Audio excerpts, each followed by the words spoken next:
live from New Delhi. You're watching DD India Global. We'll get you top stories from India and the region. I am Tanvi Taneja, and for news from the rest of the world, I'm joined by my colleague in London, Ollie Barrett. Hi, Ollie.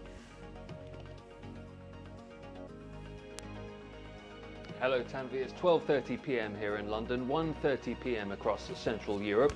Coming up in the next half hour, tensions in the Middle East, the latest on Ukraine's incursion into Russia, and wildfires in Greece. First, the headlines. US deploys a guided missile submarine to the Middle East as the region braces for possible attacks by Iran and its allies. Hamas urges mediators to implement Joe Biden's Gaza truce plan. Moscow and Kiev trade accusations over fire at the occupied Zaporizhzhia nuclear power plant. Russia evacuates 11,000 people from Belgorod border district. And more injured Rohingyas arrive in Bangladesh as the war between Myanmar's military and the Arakan army intensifies.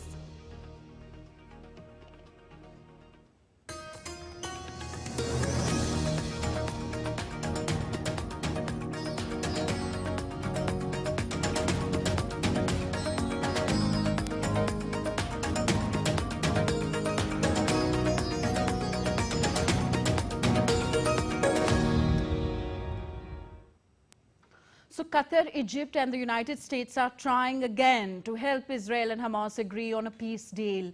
Hamas wants the US President Joe Biden's ceasefire plan for Gaza to be put into action instead of having more talks.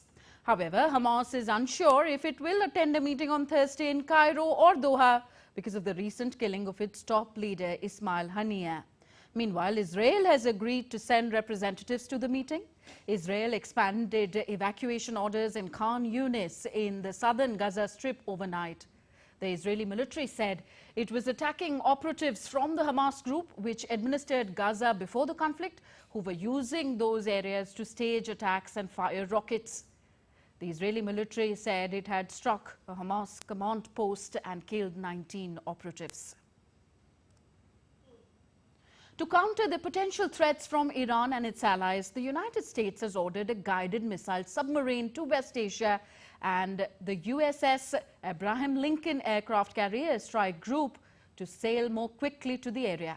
On Sunday evening, US Defense Secretary Lloyd Austin issued the order after a phone conversation with Israel's Defense Minister Yoav Gallant as tensions escalated following the death of Hamas's and Hezbollah's officials. Now, the USS Georgia submarine was already in the Mediterranean Sea in July, as announced by the US military post on social media. It is rare for the US to publicly announce the deployment of a submarine. Meanwhile, Iran's Revolutionary Guard is conducting military exercises in the western part of the country, which began on 9th of August and will last until the 13th of August, according to the official news agency. The drills taking place in Kermanshah province near the Iraqi border aim to boost military preparedness and alertness. This comes as Iran and Hamas blame Israel for the July 31st assassination of their leader Ismail Haniyeh, which Israel has neither confirmed nor denied. So a US carrier strike group is centered around an aircraft carrier. The group is composed of a flotilla of supporting ships and aircrafts to operate together as a cohesive and powerful military force. The aircraft carrier is a floating airbase capable of launching and recovering aircraft, including airstrikes, reconnaissance and air superiority operations. As a report by Akhilesh Suman on their strength and importance of the presence in the seas. In the tense West Asian region, US is deploying its two major nuclear-powered carrier groups and a nuclear-powered submarine. The major show of US naval might include two aircraft carrier strike groups, USS Abraham Lincoln and USS Theodore Roosevelt. USS Abraham Lincoln is capable of supporting a wide range of military operations, including airstrikes, intelligence gathering and humanitarian missions. The ship is also equipped with F-35C stealth fighters. USS Theodore Roosevelt is also a nuclear-powered aircraft carrier. It is already in the region since the situation deteriorated and is maintaining a deterrent posture. It serves as a key asset for the U.S. Navy's ability to maintain a forward-deployed presence and respond to crisis. USS Georgia is a nuclear-powered submarine with Tomahawk cruise missiles, allowing it to conduct precision strikes. USS Georgia's stealth and firepower make it a potent tool for strategic deterrence. These vessels together form a powerful and flexible naval force. The deployment of these military assets by the U.S. Defense Department to the Central Command or the CENTCOM area displays substantial increase in American military presence and readiness in the tense West Asian region.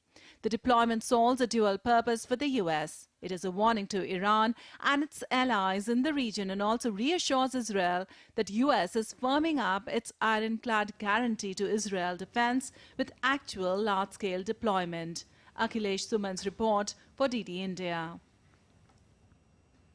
And the US has sent this guided missile submarine to the Middle East as tensions grow in the region. As we already informed you, Defense Secretary Lloyd Austin also said that an aircraft carrier which was already heading to the area would sail there more quickly.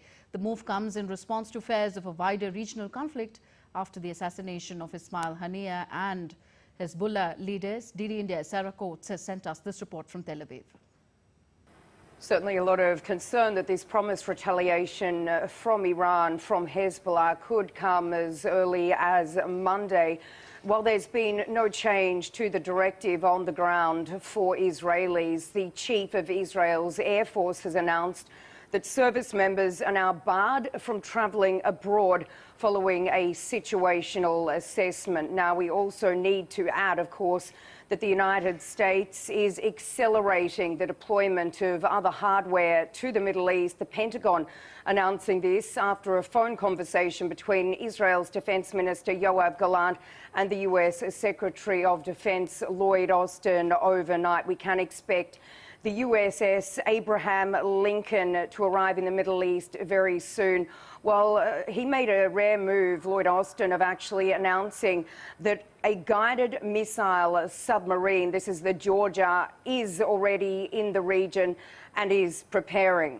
Now, this, of course, comes ahead of these anticipated ceasefire and hostage talks that are expected to happen on Thursday. But at this hour, it does remain unclear as to whether Hamas will actually send a delegation to participate in these talks, with the group overnight releasing a statement saying that it now wants to negotiate based on past talks and not enter into a new round of negotiations. Now, Hamas cited a number of reasons for this. Number one is the assassination of the head of its Politburo, Ismail Haniyeh, and also fresh strikes in Gaza. We've got a statement here from Hamas. It says that the movement calls on the mediators to submit a plan and implement what they presented to the movement and approved on July 2nd, based on Joe Biden's vision and the UN Security Council resolution. There had been a lot of hope that potentially if a ceasefire was reached, if these two warring parties, Israel and Hamas, were able to potentially bridge these gaps and there was a ceasefire in the Gaza Strip, that this could potentially bring down tensions in other parts of the region and potentially avert a wider scale regional war. Reporting from Tel Aviv, I'm Sarah Coates for DD India. Clearly, tensions rising in the region. On to Europe now. Ukraine and Russia have blamed each other after a fire broke out at the giant Zaporizhzhia nuclear power plant on Sunday. Now I hand it over to my colleague Ollie Barrett in London. He gives us more on the Russia-Ukraine conflict and other stories making headlines around the world. Ollie, over to you.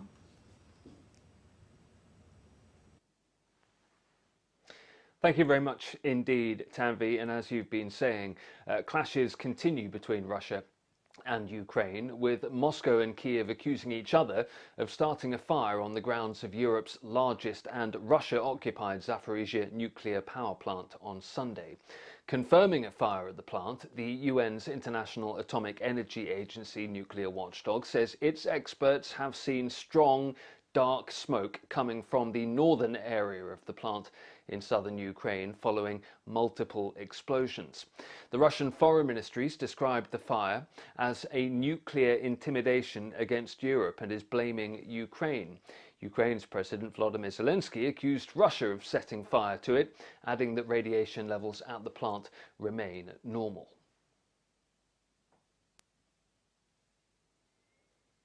The Belgorod Oblast governor has announced that residents of the Krasnoyarski district located at the border with Ukraine will be evacuated due to reported activity of the Ukrainian army in the area. The Ukrainian military launched a surprise incursion across the border into Kursk Oblast on August 6th, bringing regular Ukrainian forces into Russia for the first time.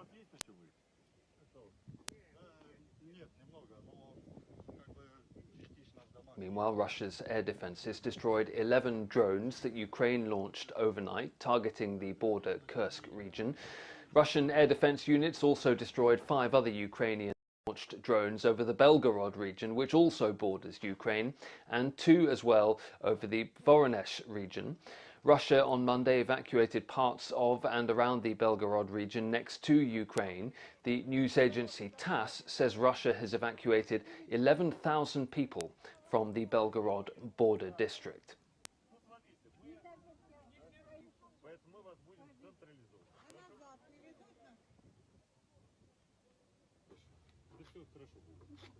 And we can go live now to DD India's Dasha Chernyshova, who's joining us from Moscow. Dasha, on the subject of those Ukrainian incursions that we've been reporting, what is Moscow saying?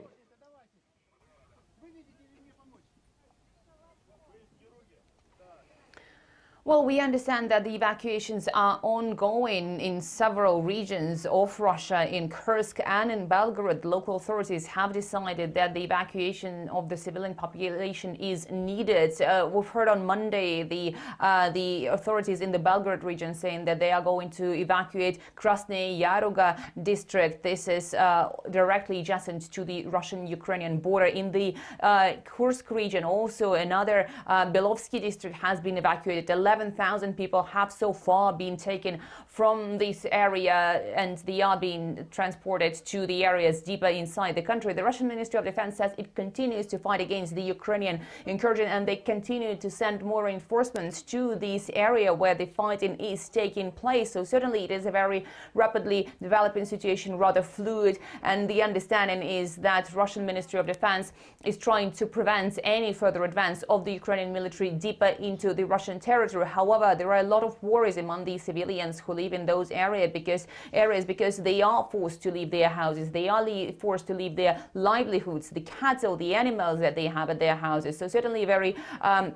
difficult moment for them, even though the local authorities say that they are going to provide some help. At the same time, we're also hearing Russia blaming Ukraine for the indiscriminate actions and saying that Ukraine is involved in the terroristic activities when it comes to this incursion. And FSB has most recently released a video saying that, suggesting that the goal of the Ukrainian incursion was to take the control of Kursk and Belgorod, the 2 regional centers of these border regions.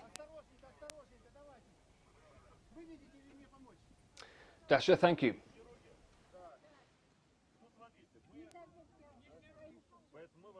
A fast-moving wildfire fueled by gale-force winds has spread to the edge of Athens.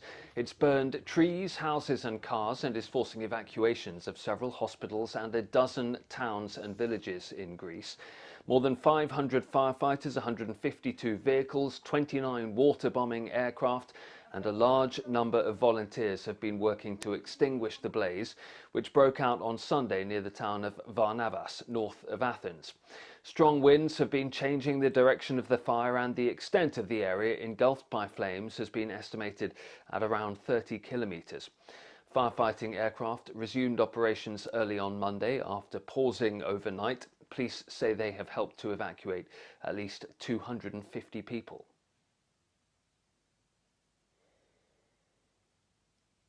In the US, the Biden administration has unveiled a so-called Time is Money initiative. It incorporates new rules and efforts targeting consumer annoyances ranging from hard-to-cancel subscriptions, cumbersome insurance forms, and not being able to get a live customer service agent on the phone. The Time is Money initiative is aimed at cracking down on endless hold times or deliberately complicated procedures that cost consumers. That's according to US President Joe Biden's domestic policy advisor, Neera Tanden.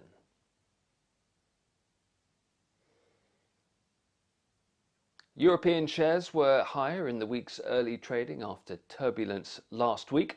There was a sell-off on global markets and currencies last week, although the situation did ease with better than expected weekly jobs data from the US. After severe price turbulence last week, the situation on the DAX has calmed down. We are starting the new trading week on a positive note this morning.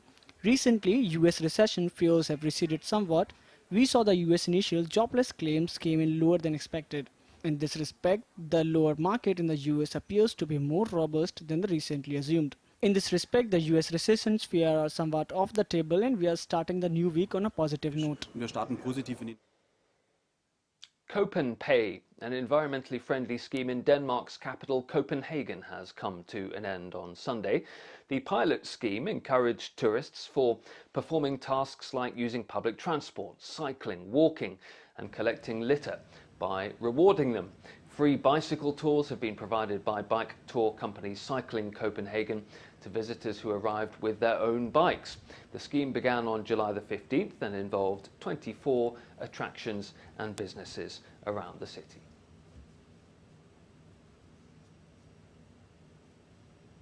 And with that, Tanvi, back to you.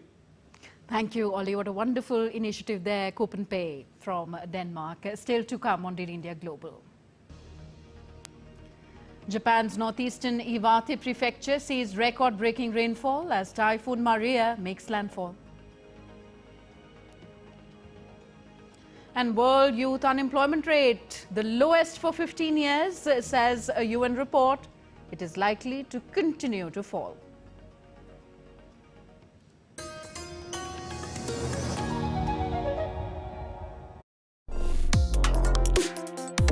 Complex issues, hidden agendas, twists and turns, strategic games. We think all dots are linked. We just need to connect them. Join me every week as I connect the dots to unravel hidden designs in statecraft, mysteries, and decode issues that matter to you. Watch Connecting the Dots with me at these times on DD India.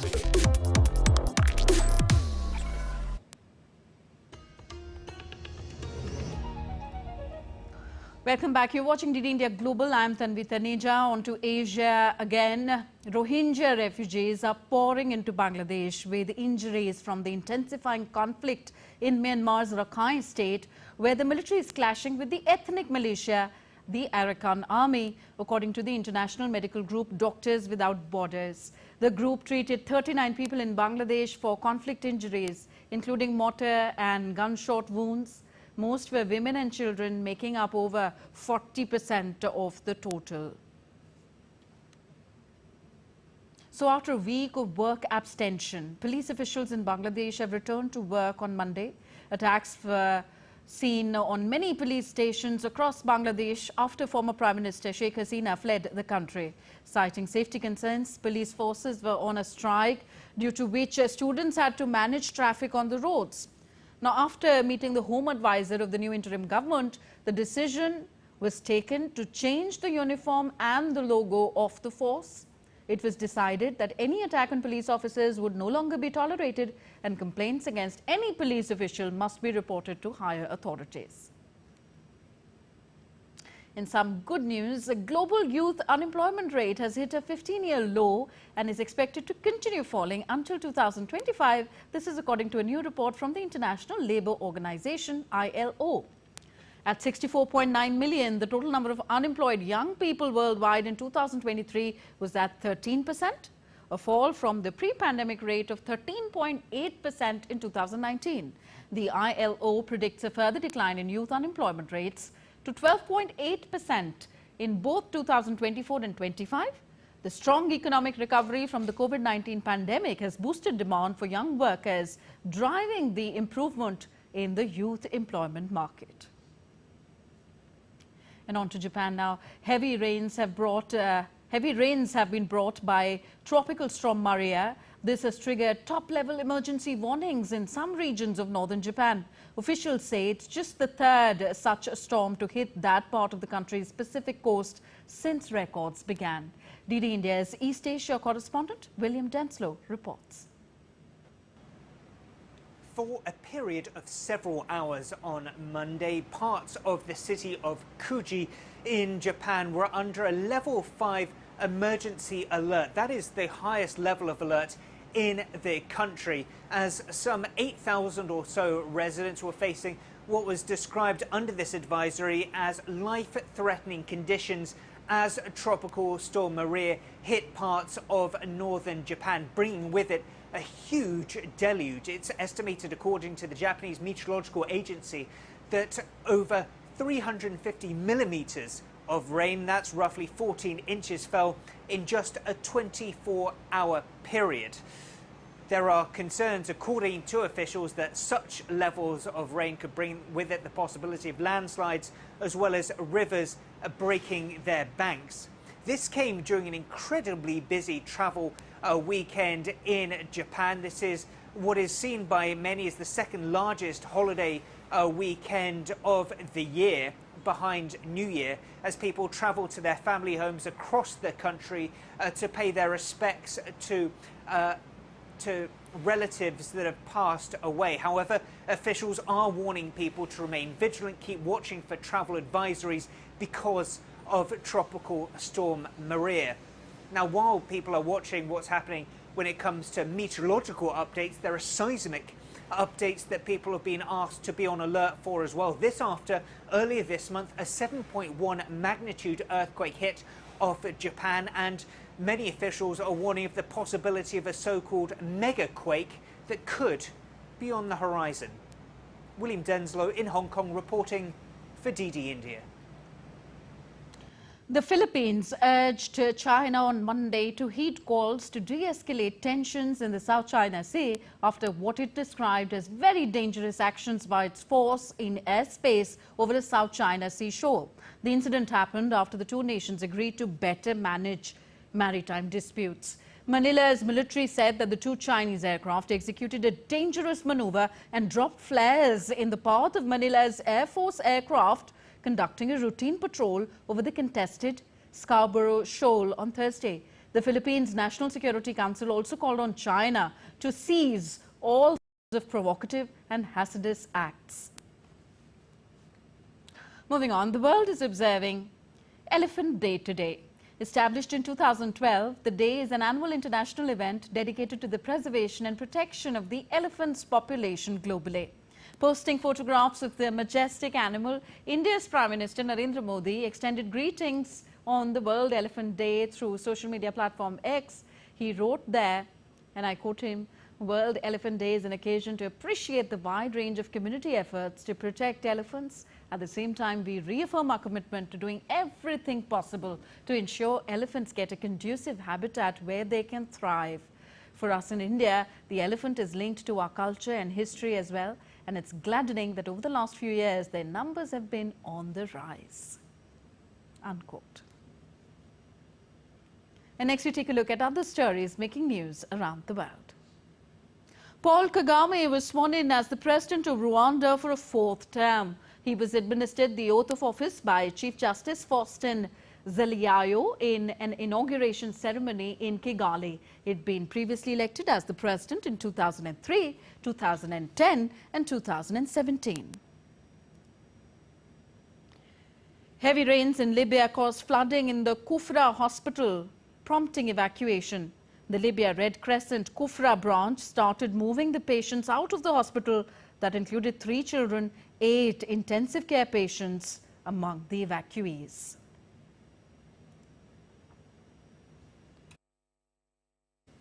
On the third Monday of the Shravan month, according to the Nepali calendar, devotees have been flocking to the Pashupatinath temple and other Lord Shiva temples across the country since early morning.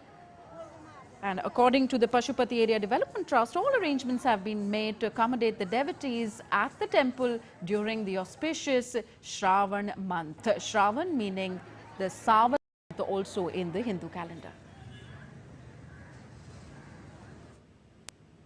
And before we wrap up, let's take you to the picturesque hills of central Bosnia, where entrepreneur Halim Zukic has brought his long-time dream of designing a unique natural park inspired by Van Gogh's iconic Starry Night. The park spans 10 hectares, featuring vibrant, swirling patterns created by over 130,000 lavender bushes and fragrant herbs, mirroring the famous painting's mesmerizing beauty.